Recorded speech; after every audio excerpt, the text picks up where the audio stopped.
Sabaw pa lang, ulam na. Hi guys! Welcome to the channel. My name is Rhea. I hope you're all doing well. In today's video, ay share ko sa inyo ang masarap, malinamnam sa sarap, especially yung sabaw. Super sarap at masustansya ito at madali lang lutuin. Ito yung version ko ng ginataang isda. Niluluto ko to siguro mga once a week. Pero this week nako twice na niluto ko to. Talagang masarap, may anghang, at yun na nga, madali lang lutuin at budget-friendly rin ito. Sa lista ng mga sangkap, kumbaga guideline lamang, ay nasa description box, paki-check na lang. So, sa isang pan, maglagay tayo ng oil, painitin natin ito over medium heat, at kapag mainit na, gisahin natin yung onion, siguro mga 1 minute lang, then add ginger. So, yung ginger, medyo manipis na pagkahiwa at dinikdik ko ito. Next ay tomatoes.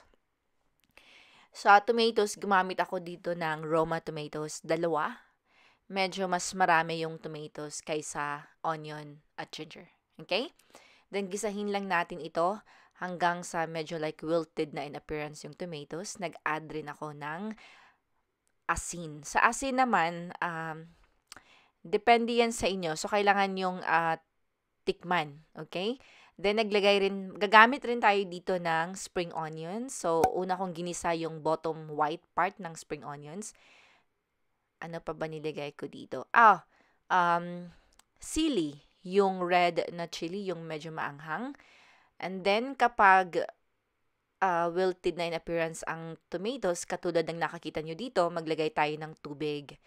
Konti lang muna, kumbaga i-deglaze natin yung pan, and then add the remaining water, and then more salt, ground black pepper, and then takpan lang natin ito, bring it to a boil, katulad nito, then add coconut milk o yung gata, at naglagay rin ako dito ng konting sugar, white sugar, kasi perfect na combination ang white sugar at coconut milk, at nilagay ko rin yung remaining na sili para talagang maanghang at masarap ito. The next ay nilagay ko na yung isda. Kahit anong isda ang gagamitin nyo, gumamit na ako dito ng serrano pepper.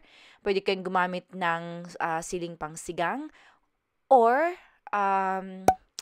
tawag dito yung isang pepper, nakalimutan ko. Anyway, then kapag naluto na yung isda, I'd say mga 5 to 7 minutes, ilagay natin yung greens. Gumamit ako dito ng spinach. Minsan, gumagamit rin ako ng malunggay.